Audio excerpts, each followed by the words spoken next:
Okay, I think we're going to get started.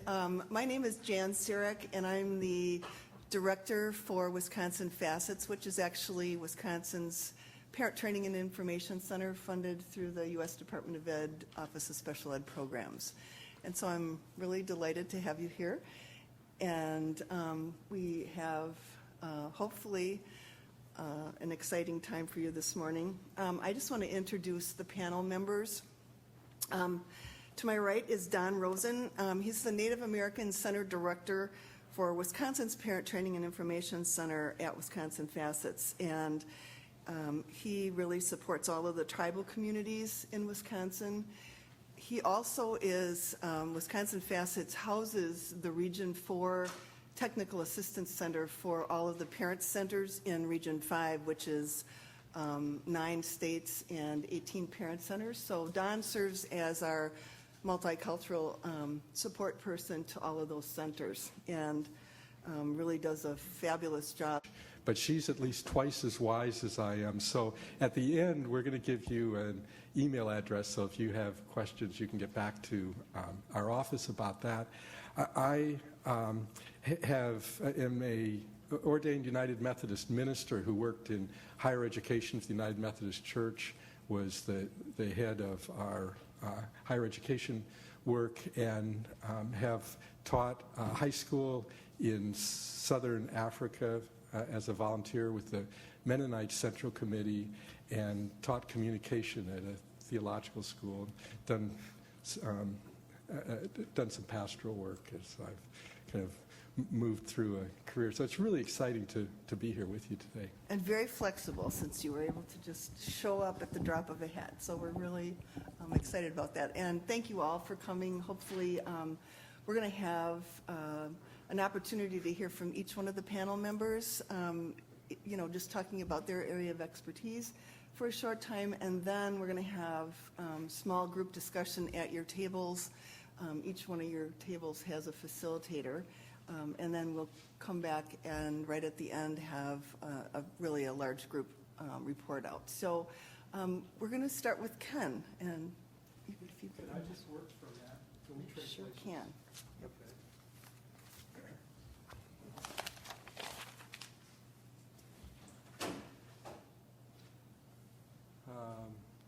Let's see. I'm going to see if I can get my PowerPoint to come up here.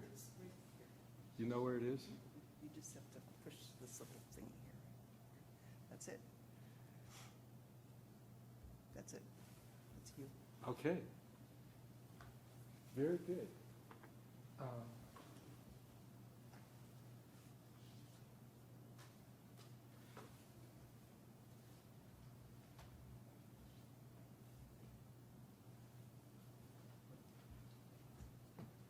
So you can use this arrow right here. That one. Yep. Okay. Well, most of you serve in school leadership. Let me just kind of check on that. How many of you are actually working in an individual school? Okay. How many of you work at a district or state level? Few. And how many of you are in some other category? Which, just call out a couple. A regional comprehensive center. Regional center. Regional center. Is that what the hands are? Is kind of regional centers? Well, so I want you to take a minute to those who work in a school. That's easy enough for you to do. But those of you who don't or aren't at the moment, to just think of yourself on Monday morning. And what happens on Monday morning? Everything, right? There's the parent that comes in that has some problem that's left over from last week. There's the teacher that didn't show up. There's the teacher that did show up that maybe you wish didn't show up. You've got problems with the facility. You've got problems with this community. You've got everything on Monday morning. Where on the list does community engagement fall in on Monday morning? Well, I have a pretty good idea that it's somewhere on your list close to, I want to get to the gym at least for an hour every day. And given, we all know that. And that's what then they assigned me to talk about, is that community involvement and what that can mean for your school and for what's happening even with what happens on Monday morning. And so even without, I got a blank screen there. Well, even without having things in place on Monday related to community relationships, I want to make the point today, and what I'm going to be talking about is that it's a very wise investment of your time sometime during that week. Go ahead. You think? Okay. So, okay. Now, I'm going to make the argument that community involvement is really related to the things that make a big difference. That decreasing absenteeism, reducing negative behavior, improving academic performance, advancing college access, engaging families, and strengthening the community support are all things that are the side benefits, or in some cases, the direct consequences from the work that you do in taking time for serious community involvement. But in fact,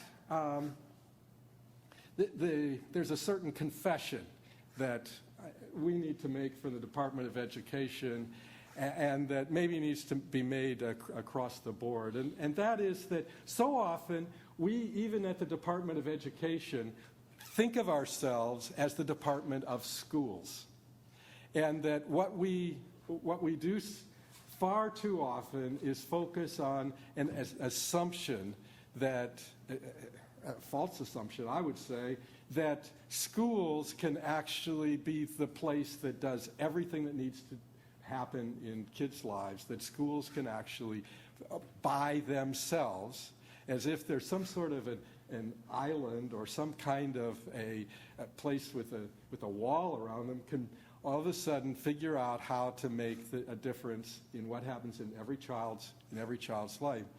What we need to do, I think, at the Department of Education, and we're working on this, and I would hope that you might always think of us not as the Department of Schools, but the Department of Education, and to make that association with, well, Department of Education doesn't mean Department of Schools.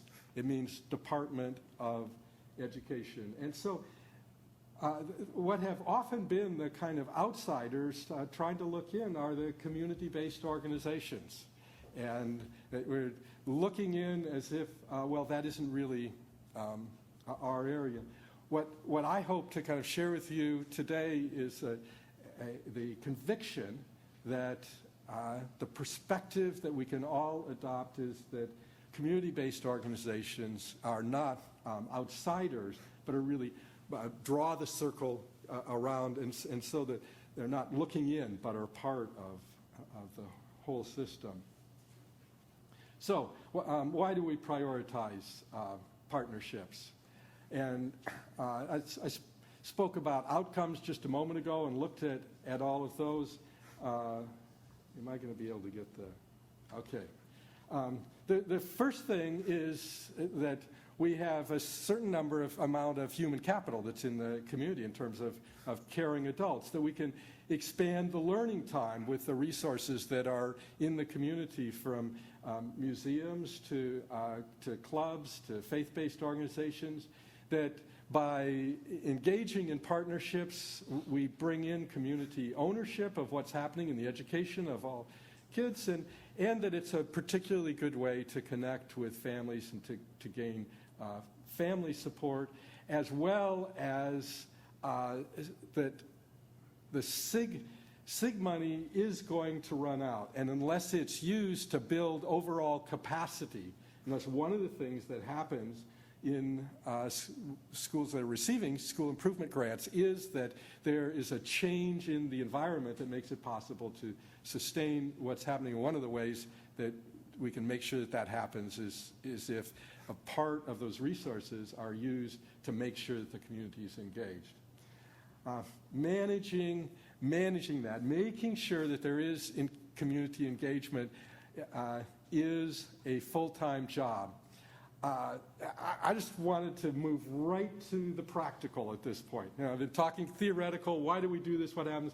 Well, unless we have someone who's there, whose full-time job is to get to know the needs of this particular needs of the school, get to know the assets of the community, make sure that there are connections, it won't happen. One of the things that we're blessed with at the Department of Education is that people who are experts sometimes will come in and just talk to us. And very often they'll come in, they'll talk about how, well, schools can't just be isolated, all this stuff. And then they'll say, well, you need to have somebody that's doing this. Well, to those experts, every time when someone says that and they come in, they're a professor or something, I always go up to them afterwards.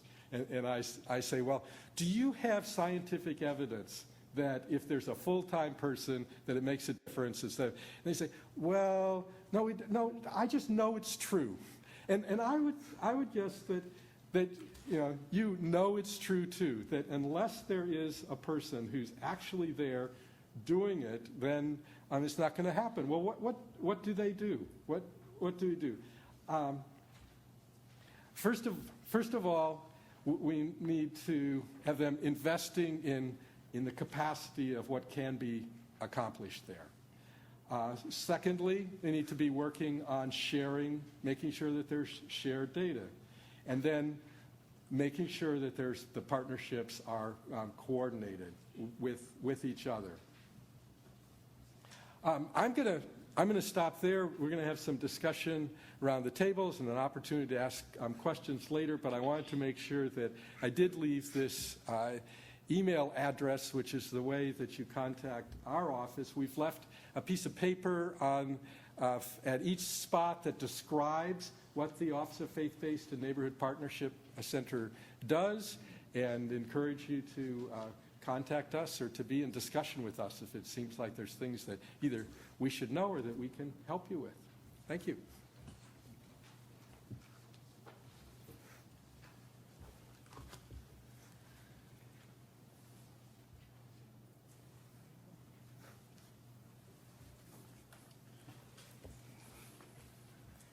Good morning, everyone. I'm going to use the short time I have together with you to be as specific and honest as I can about the challenges that you face in looking at doing the work of turnaround schools.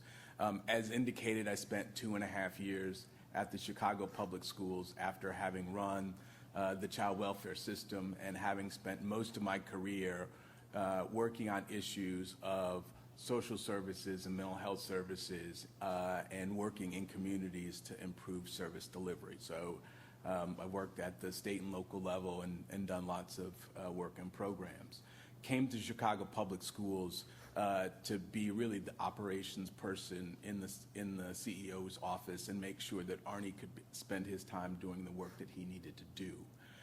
As a part of that process, during the first year that I was there, we made a commitment that we would move to a turnaround school approach, and that turnaround school approach was to identify the schools that would be turned around in January, identify the best principal available in January, announce that the school would be turned around in January, and then give that principal 18 months to put together their team and to put together a strategy that would go into the schools, including selecting all of their staff.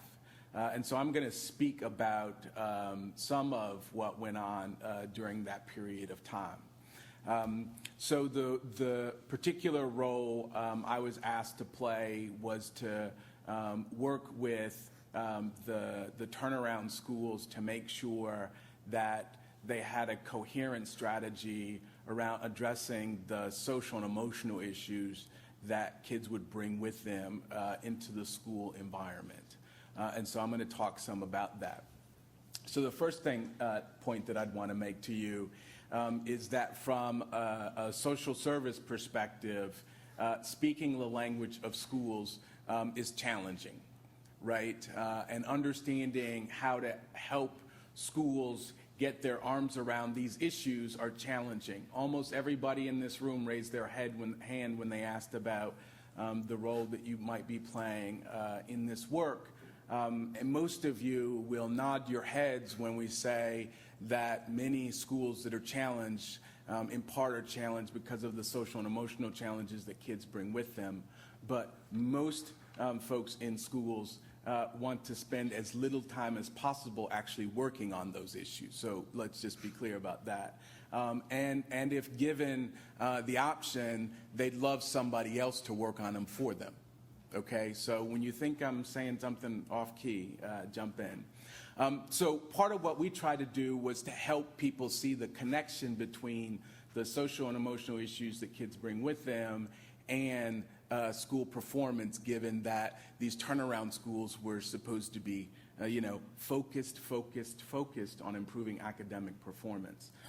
So what we did was try to use all of the available data we had to work with those superstar principals to help them understand the challenges that the kids faced that they would be working with. And so I'm going to run you through a couple of slides that show you a little bit of the data, and more what I'm trying to show you is the way you can use the data to get your arms around some of these issues.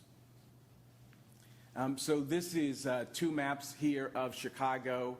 The one on the right, it may be hard to read, but you've got slides in front of you. But the map on the right just tells you that the redder the area, the community is, the lower the reading scores are. The bluer the community is, the higher the reading scores are. And if you see the green dots are the schools that have the lowest attendance and the highest suspension. You can see the overlay. On the right-hand slide, what you'll see is if you're in the browner your community, the higher the crime rate is. The whiter your community, the lower your crime rate is. And again, if you're in a green dot school, you have the lowest attendance and the highest suspension. These are test scores for neighborhoods that in that dark area versus all other areas. What you see here is the average test scores in reading and math. The darker the orange, the little orange side there, those are the schools that are in that brown area that I showed you in the earlier map. And the blue is those communities that are white. White in space, not in race, don't misunderstand me. And then you see the average. Another example here. Here's misconduct for you. Same category, same approach. If you're in the brown category, you're in a high crime area. If you're in the blue category, you're in a white area, and you see what the average is. Here's a slide for you that shows you misconduct for the entire city. The redder the area you are, the more misconduct you have in your school. The bluer you have, the less misconduct you have in your school. And again, you know what the green dots are for, and you know what the other slide tells you. These are not all student code of conduct violations, but just those related to fighting. Again, if you're in red, you're a community that has the highest rates of that. If you're a community in blue, you have the lowest rate. Again, you know what the other slide means. This just shows cumulative violence and the impact that has on behavior, externalizing behaviors. As a social science person, what I know is all of the data tells me whether you're a kid in foster care, whether you're a kid that's in a home of domestic violence. The more you're exposed to, the more you have to adjust to. And the more you have to adjust to, the more is the likelihood that you either develop externalizing behaviors or internalizing behaviors, not because you want to, but because that's the way you survive experiencing the bad stuff. right? And so that's what kids bring in with them, not the choice of being good or bad. They bring with them the experience of having to cope with whatever their external environment provided them. Again, we gave you a couple more slides here that just show you if you're in a school, if you're a child that has no student, if you're a child that is involved in no fighting, you're in the blue category of performance. If you're a kid that has one or more fights, what you can see is that you're in the low, very low performing in terms of math scores. So these are individual students here and what their average performance was on tests. Again, this just gives you a walk of the more fights you're in, or the more student code of conduct violations you have, the worse your test scores are. Plain and simple. And this gives you a sense of the challenge of what we were asking the turnaround principals to undertake. So the top blue line is the line, that's the average improvement in Chicago Public Schools over a 7-year period of time. So you can see over that 7-year period of time, we made pretty dramatic improvements in overall test scores. If you look at the next line is the bottom quartile of schools in which the question was asked in a student survey, do you feel safe in your school? So the schools that were in the lowest quartile of that, that's how they performed. There's another one, the third line, that line shows you if you're in a high rate of misconduct and behavior. So if you're in the bottom quartile, you can see that's that third line. You can see how the test scores have changed over that time. And then the last line, the darkest line, is the turnaround schools. So yes, over a 7-year period of time, their test scores improved. At the end of the 7 years, they were actually further behind the average school just 7 years before. So they're closer together in 2001 than they were in 2007. So all of the work that we did around improving academic performance didn't close the gap for the turnaround schools, for the high misconduct schools. And so I don't point these out as saying these are bad kids. What I'm pointing out is that the environment from which they come, the challenges that they face, and what they bring with them into the school building has an effect on their ability to learn. It doesn't prevent them from learning, right? It allows them to take what you give them, but they can't take it in and turn it back around in ways that the average kid could. So when you look at that blue line and you see that performance, that's not the highest performing schools in Chicago Public Schools. That's the average public school.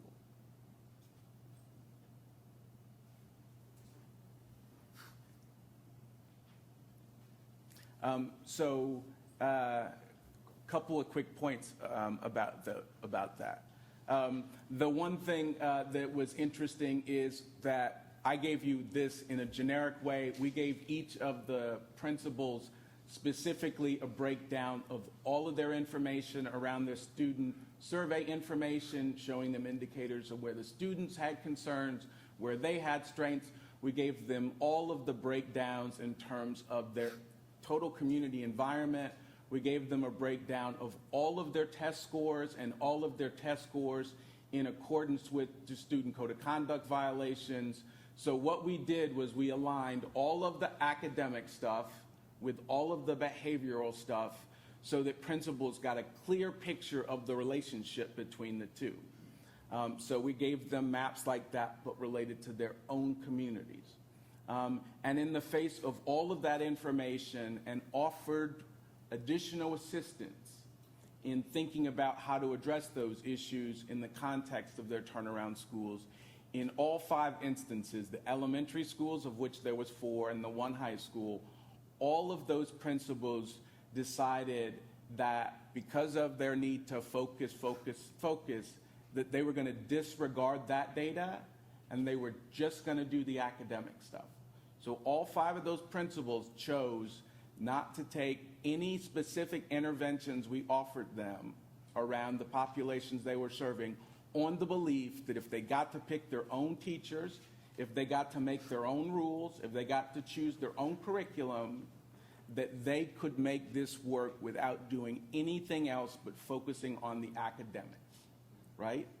And by the 2nd month, they were completely overwhelmed.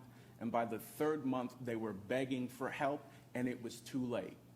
It was too late because of all the interventions that we offered them required that their staff be trained and that the community-based agency staff be trained in order to deliver those services. And once the school year started, there wasn't enough time to actually be able to take their staff back and train them. So make a couple of really quick points.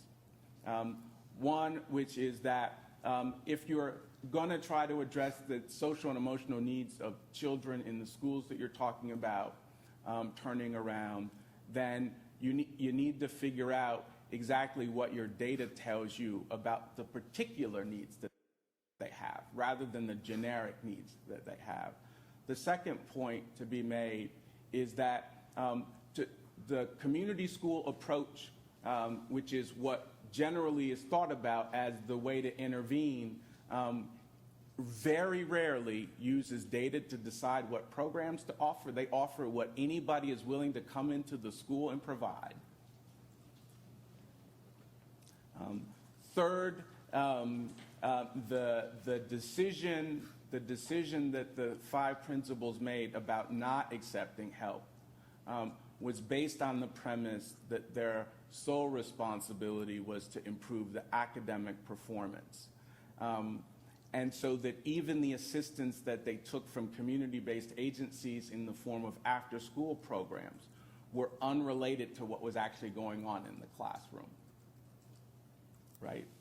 And then the last point I would make would be that each of the schools did have a community partner, and that community partner did have a dedicated staff person that worked at the school during the school year, during the school day, and after school. So they did have a full-time coordinator, right? Which is a good thing. The downside to it was that the person they chose to be the coordinator was the least experienced, least clinically trained, least understanding of how to actually intervene effectively for kids who have lots of challenges. So they had a community partnership. That community partnership agency that offered up help with their weakest staff and not the strongest staff. In the instance of the high school, the reason why we were excited about having the community partner we had was that I also partnered with them because they were one of the child welfare agencies that delivered services to kids who were in foster care. But the clinical staff and the capacity those agencies had on child welfare was on this side of the agency, and the after-school programs that they offered were on this side of the agency. And instead of getting staff that knew this stuff over here, what we got was staff that knew stuff over here. So with that, I'll shut up and pass it on. Thanks. You can stay up there. I'm going to stand, and I don't like using a microphone, so.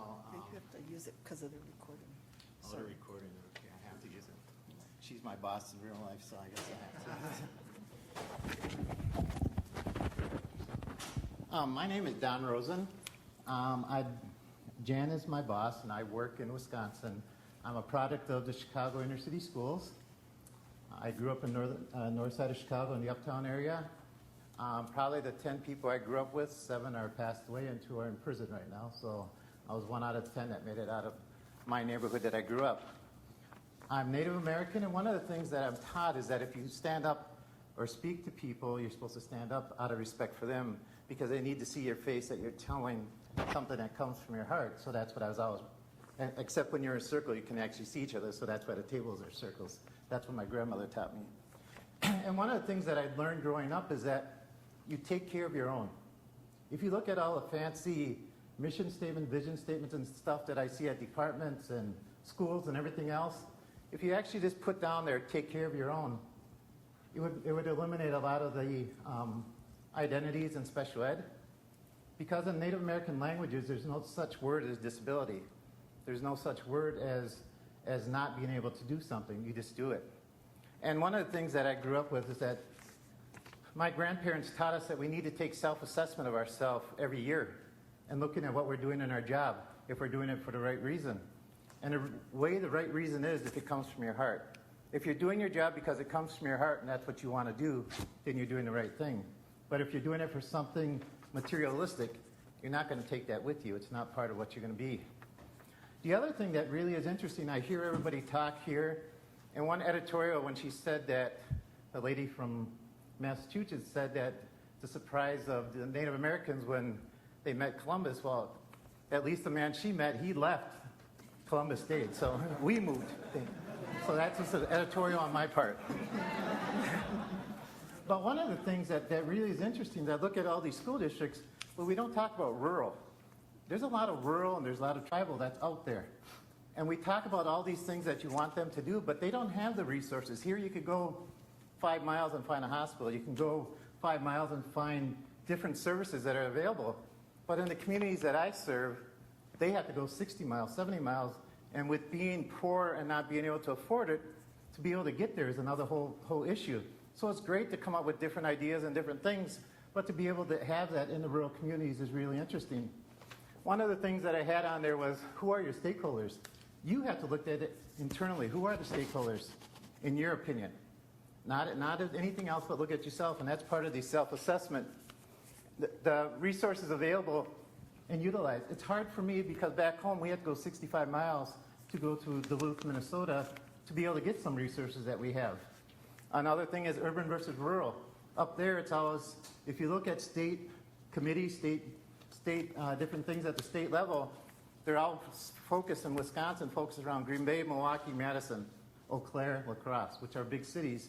What about the rural Wisconsin? They say Highway 29 is north, and that's only in the middle of the state. There's a whole half of us above that yet, too. So I think that's very important.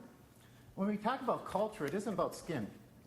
I don't think culture is just basically because everybody puts culture into being the color of your skin or the race. If you look at culture, culture is actually talking about poverty. You look at poverty levels, and that's part of the culture. That's part of that community. And I think that's the important part that I see when I work with my families. If I dress like this, they're wondering what I'm doing or where I'm going because I don't dress like this when I go. And if they invite me into their home and say, have something to eat or drink, if I don't do it, I'm being disrespectful.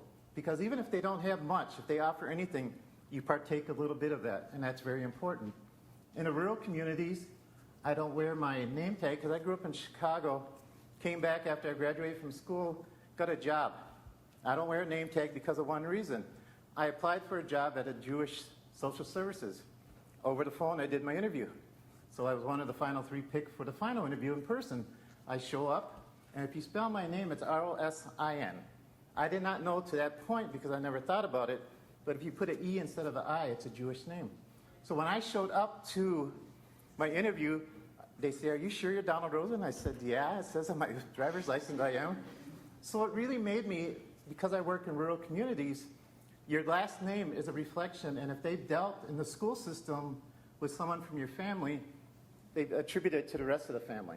So if they have one bad experience with one child, you're just like your cousin or your brother or your sister or whoever. So that becomes part of that I'm different. And another thing that I can say in closing here is that you and me live by schedules, because I look at the schedule and we have this, and this. And Jan probably needs hazard pay sometimes because I'm the worst person about time because I don't wear a watch. I won't wear a watch. I carry my phone only because she pays for it and I have to carry it so she can get hold of me. But the way we are taught that if we say we're going to do something, we'll do it and we'll get it done and we'll do it as best we can, but I can't tell you when. She gives me deadlines, so I have deadlines for work. But that's part of who we are, and that's part of the urban, and for me and Native American is the fact that I have to go inside myself to do if I'm doing my job right. Janice talked to me over and over, and I said I'm there because of her, because I respect her. And that's the number one thing, that you do your job. If you do it with respect, and you do it with honor, and you do it with truthfulness, you do it right. So that's the best thing I can tell you from my experience, is the fact that if you do those three things, that's the most important part of your job. And if you can look inside yourself and your heart is doing what you want to do and you're doing it for the right reason, then continue to do that. Thank you.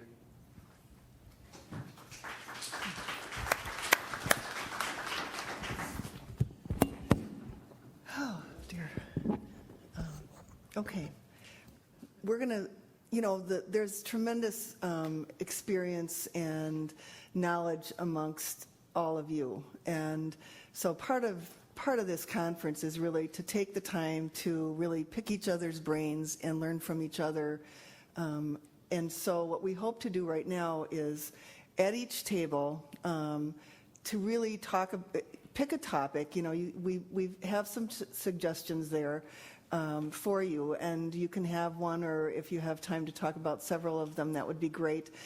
We have a facilitator. Could you guys hold up your hands, who the facilitators are at the table?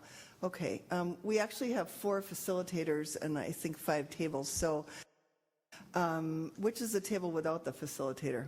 The one in the middle? So either we have to choose, do we move a table, or do one of you guys want to facilitate the discussion at your table? Or us?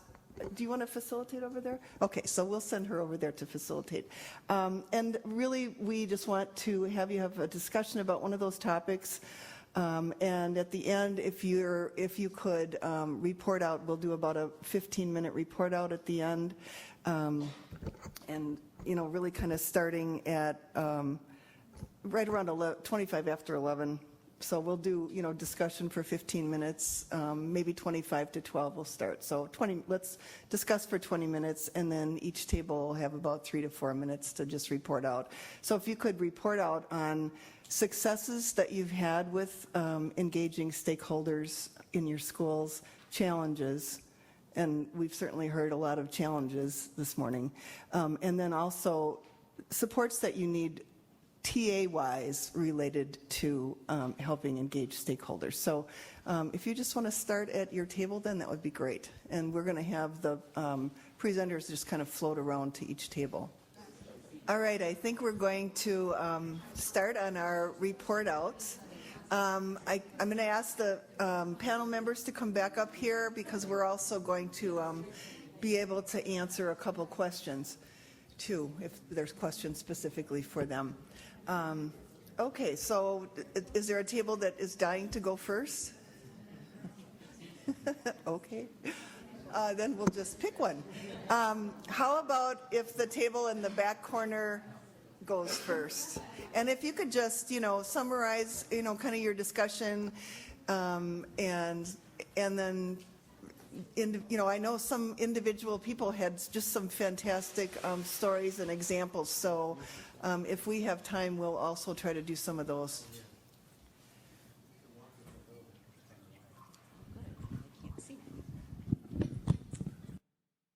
Oh, and the mic, I suppose we need, yes. Okay, we had a lot of wisdom at our table, and a lot of people with some great experiences that they shared with us. So we'll just share a few of them. In terms of successes, first of all, a couple of people talked about having a community liaison actually assigned to their school, which is wonderful, so that they could help to increase the stakeholder engagement. Also, we had a discussion on having great relationships with business partners who help with this in their schools. Another good comment was strong relationships with feeder schools. And I think when we talk about stakeholder engagement, we forget about that piece, that there are stakeholders as well feeding into the high schools, and that they are working on building strong relationships with those feeder schools and doing a lot of things to get them involved prior to coming to the high school. We moved on to talking about support needed in this area of stakeholder engagement, so I'll just share some of those. One, school talked about help with revamping your image. If you're termed a failing school or a school that needs to turn around, how do you quickly try to change that image? Support is needed for how to get concrete best practice information for increasing stakeholder engagement. And I thought that was a really important one to take back to our comprehensive centers and our U.S. Department of Ed and so forth, that people want to hear about things that are working. And so that's something that we want to make sure that we provide for them. How to get more training for your staff on how to work with stakeholders, because even a lot of times we can bring the parents in or bring other business partners in, but staff need help on how to work with these people. That's not something that they're normally trained to do. I'll stop at that. Great, thank you. Okay, how about the table back in the corner?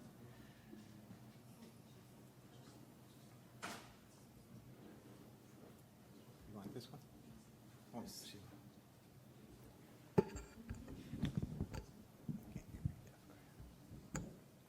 That's good. Would you come closer? We spent at our table. We spent a lot of time talking about the personal experiences that each of the ladies with their districts or their states have gone through. For example, one stated that with the Denver Public Schools, they also hired a community liaison for each school to involve parents and the community, such as doing things such as marketing, contacting the parents if a student failed to show up or were having discipline issues and things like that. But we spent a significant portion of the time talking about the support needed. And those included, piggybacking off of this table, what are the best practices, examples, and research out there that is available? Who are the lead researchers in this field in terms of, on this topic? Is there a comprehensive framework or frameworks for states and districts to work from? And then how do we sustain this effort? Once we make progress, how do we sustain it? And how do we coordinate the support of these community organizations so that we're not either duplicating their efforts, not necessarily wasting their time, but not using it smartly, basically.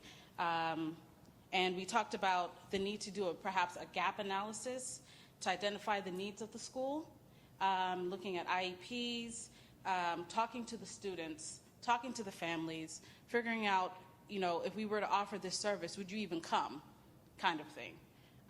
So that, if we have a grant, if the district or school has a grant, that they're using the money smartly, kind of thing. And am I missing anything else, ladies? Okay, and also using data to drive and guide the support that the school and our students and families need. Thank you. Okay, do you want to do the middle table then?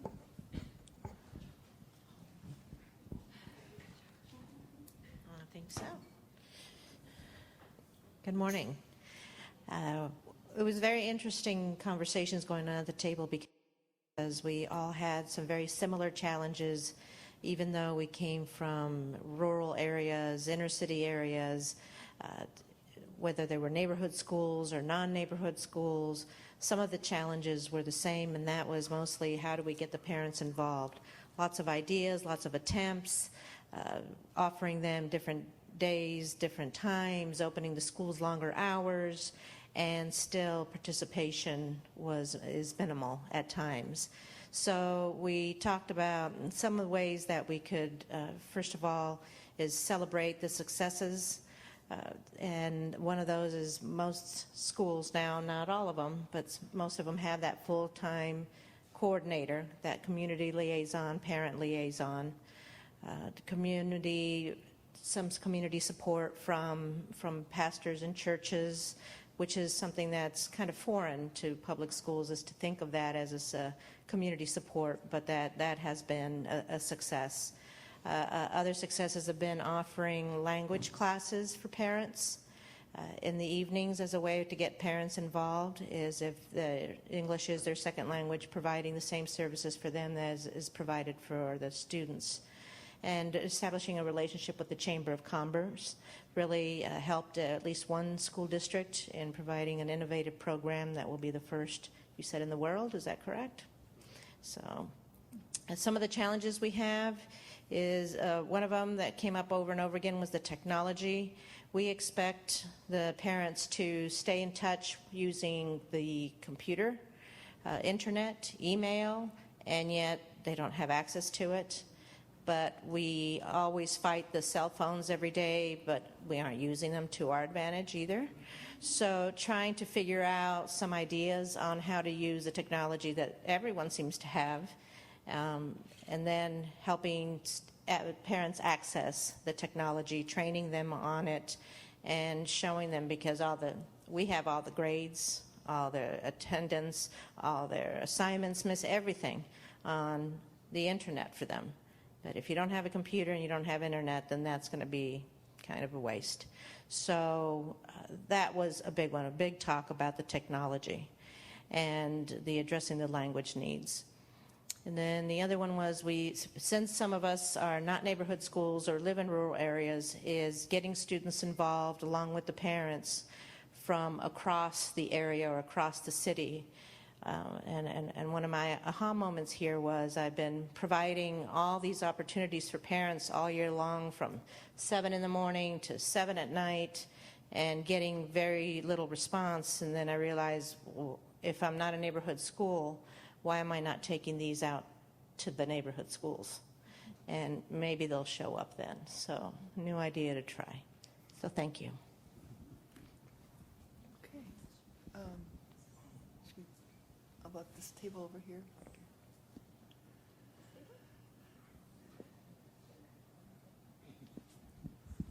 Thank you. Well, first of all, I want to say yoo-hoo to Maritza Nunez. She is the principal of Howenstein, is it Magnet? I'm not, but she just received her AIM scores, and we had a meeting. We're both from TUSD, and she is a transformation principal. But she showed remarkable improvement in her AIMs. She's increased her honors classes and her writing 101, which the students receive dual credit. But her population is a special ed population, so I've been telling her congratulations, because we don't celebrate enough. So, I'm ADD like that, but my group was talking. We probably discussed more questions than answers, and we have a turnaround principal. We have a district person, myself, and I'm sorry, what was your role? School improvement, and then we have the experts at the table. And our question was more so looking at capacity and how do we address the needs that we know our schools currently have and merge those with those community resources, while also making sure that the items such as fingerprint clearance card requirements don't get in the way of inviting parents to help out in tutoring activities. So we talked about we need a need assessment tool that may be as standardized that we could all use. The criteria, what does that community rep look like? What are those skill sets that person needs to represent? How do we build a pool of those people in our particular district so that we're not just randomly hiring people and hoping for the best outcomes? How do we measure those current assets that are underutilized in our community, and how do we focus on continuous improvement? How do we communicate messages of obviously recognition and concern to the community before it gets to the reactive levels of the media interviewing the superintendent or assistant superintendent? As I was telling my group, TUSD, we've had some issues that we've forced to be reactive to rather than proactive. So how do we get to that proactive point in our district and our community? We love some of the solutions that one of our presenters shared with us, that it's about face-to-face with community members. A lot of times we send out letters and email messages and newsletters that the parents and community never received, and he shared with us it's important that we go to those communities and talk to our stakeholders. And last but not least is how do we transition the services that we know our students and communities need to those sites? We heard about hospitals. We heard about the 5 turnaround principles that didn't use those resources. So how do we take those resources to the community rather than waiting for students and parents to come to us to receive those resources? here.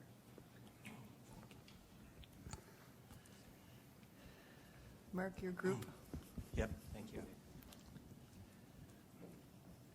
Is this as far as it goes, Asta? There's one over here. Do you want to? You can use Okay. this one too. All right, I just don't want to be in people's way. If anyone wants to jump up, you're welcome to, but I'll take it if you don't want to. We had a good group discussion, and we focused on parents and family engagement. And some of the successes we noticed were in terms of marketing and branding, what the school is about in print media, and paying attention to some language needs in the community. We talked quite a bit about home visits and the value of home visits and the need to prioritize what homes you go to and how to do that in a way that's sensitive, that's not unfriendly. And you can imagine all the information people gain from a home visit from the school, but also the message it sends to families that you've taken the time to go out to the home and talk to people. We talked about some family-focused events, that PTO events aren't necessarily a good way to bring in parents. It's kind of an old model, and that if you make it a little more fun, a little more engaging, that you might attract more people to the school. Thinking strategically about time, maybe teacher conferences aren't a good use of time in some cases, because you might only get the parents who are going to receive good news, or you might occasionally get parents who are there to learn more about problems. But you might not get a good number of parents there, so why not take that time and use it in other ways? Some of the challenges, multiple languages among the parent group, when you're talking about print media, sending the right people for home visits, and you can imagine all the permutations and some of the nuances of that, and of course time. So, anything else? Okay. Also, while we were doing our little work groups, John White, are you back in the room? Here? Yeah. Okay. So John is actually the Deputy Assistant Secretary for Rural Outreach, and I think. Do you want to just make a couple of comments about some of the resources that are available that people might not know about? Sure. So I asked Here. You're good. Okay. So I asked Jan about the makeup of the room. Do we know how many people might have schools in rural areas? Perfect. I was at Depew High School yesterday out in rural Illinois, and it seems like every rural place I go, they certainly have needs for resources and expertise and just don't know what might be available in their backyard. And our Secretary of Education, Arnie Duncan, and the Secretary of Agriculture, Tom Vilsack, recognizing that, made a commitment to work together to try and make those connections. And many people just don't know that through USDA Rural Development, there are more than 40 programs, billions of dollars available for everything from school construction, school modernization, teacher housing, distance learning, loans, low interest, no down payment loans you could use as a teacher recruitment tool. There are a number of resources. There's even the Children, Family, and Youth at Risk program through USDA. And all of these programs are specific for low-income rural communities and schools. And it's simple as reaching out to your USDA state director. And there are USDA directors in every state and every county in the country. And when I talk about funding, in some cases it's millions of dollars, like the Community Facilities Program is $500 million. And they combine loans and grants for school construction and renovation, even in places where there is no housing available for teachers, they have built housing beside a school. In their distance learning and telemedicine grant program, very, very competitive as you can imagine. They have it once a year, but they are able to provide the kind of equipment that will allow a school that is in a district where they may have a physics teacher, but the 5 or 10 other schools don't. So they could put the equipment in, either the video conferencing or other equipment in necessary so that that teacher could teach all the other schools at the same time. We saw that in North Dakota. They just have a wealth of resources that many people aren't aware of. In fact, the superintendent in Nebraska said, who was going to tell us about this? So we're trying to tell you, if there are ways that we can work together with you to access the federal resources that are available, we want to do that. And I'll provide through the conference direct links to the website for all of the state directors in every state. So it'll be easy for you to email or phone or call them. But I welcome your emails and calls as well.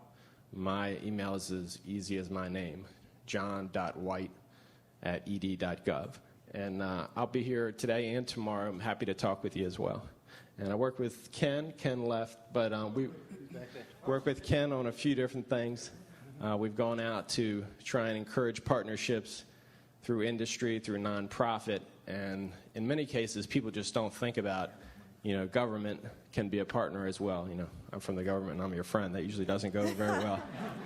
But in many cases, the money is there and the programs are there as well, and even through the land grant extensions, the expertise and research are there too. So happy to make those connections.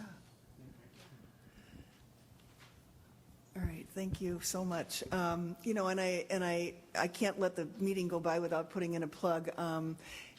Representing the Parent Technical Assistance Center for Region 4 in this area, every state has at least one parent training and information center, and part of our charge is to increase the effective participation of families in school meetings, decision-making groups, and so forth. So if you haven't connected with either the Parent Training and Information Center or the Community Parent Resource Center, which are smaller, targeted entities in a smaller community, be sure you do that. And they have resources to provide training to really reach families at the front end who have been disenfranchised, who may be the ones that you can't get to come to a meeting, but may be a good training site for you to begin with, that then those families can move back into your school. So just be sure that, that's one of the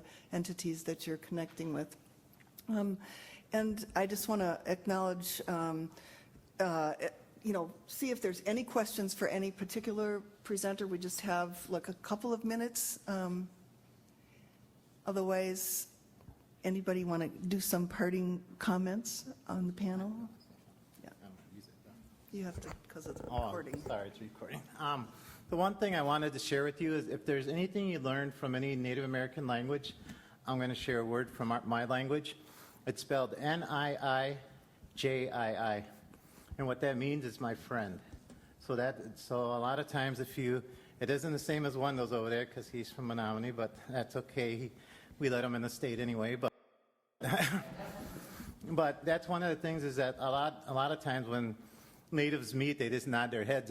We always laugh about it. But one of the things that we always have said is that we don't remember names, but we remember faces. So one of the things we always say is Buju Niji, which means greetings, my friend, no matter what. And we don't have a word for goodbye because we don't say goodbye because you always will see that person again sometime. So thank you.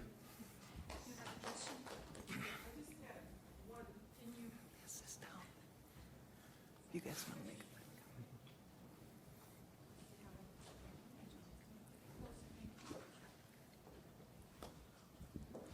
Just one quick question for Mr. Samuels. How far down did you burrow the research findings with the individual buildings? Mm-hmm. This one was the overall, but so that a building could actually Sure. do that. So we went as close to the building as possible. So we used the student survey instrument that's used every year, and we pulled out what we thought were the most critical questions related to the social and emotional status of kids in there, and provided that to the principal. We reviewed all of the children who had IEPs in the building. We also identified through the review of student code of conduct all of the kids who had the greatest challenges, as well as identifying students who were in a feeder school but would be entering the school the next year, and spent quite a bit of time, again, trying to tie together the academic improvements and the behavior. Because what became clear to me in the time that I was there was that if I couldn't speak to the academic performance side, it was going to be really hard for principals to hear the message around the social and emotional issues, right? So I had to try to tie those together. You know, and the only point I'd make about the 5 turnaround principals was not that they were acting irrational in choosing not to focus on these issues. They were acting in a very rational way, right? Which is, I get held accountable for the academic stuff, so I'm going to focus on the academic stuff. And what we were trying to communicate to them was nuanced. It was, for many of your students that may work, but it may not work for all of them. And so you have to ask yourself the question, you know, is your strategy about all of the kids or about some of the kids?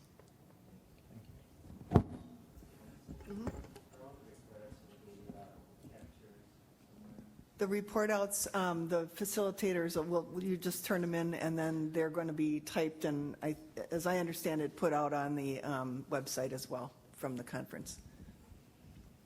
So, anybody else on the end? You want to make a final closing remark?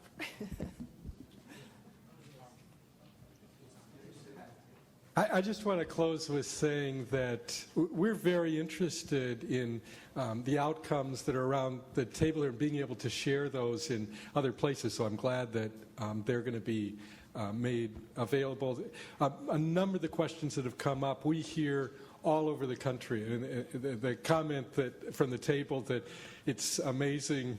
Urban people think that urban problems are different from rural problems, that think they're different from Indian land, that think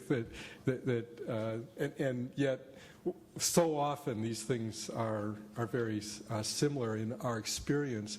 And so then, just in closing, I'd like to share one of the things that I've found kind of interesting and fascinating in another meeting was the sharing of a principal about her aha moment of trying to get community engagement. And she said that she'd been opening up the school and doing everything she could at the school, and all of a sudden she realized that the school represented for too many of the parents a place of authority, the government, a fear of what was, and all of a sudden it came to her, well, wait a minute, I can have events that are in churches and that are in fire halls or that are in other buildings that don't represent that authority. I think that those kinds of, as our office can be part of sharing some of those kinds of things. I hope that you'll share them with us so that we can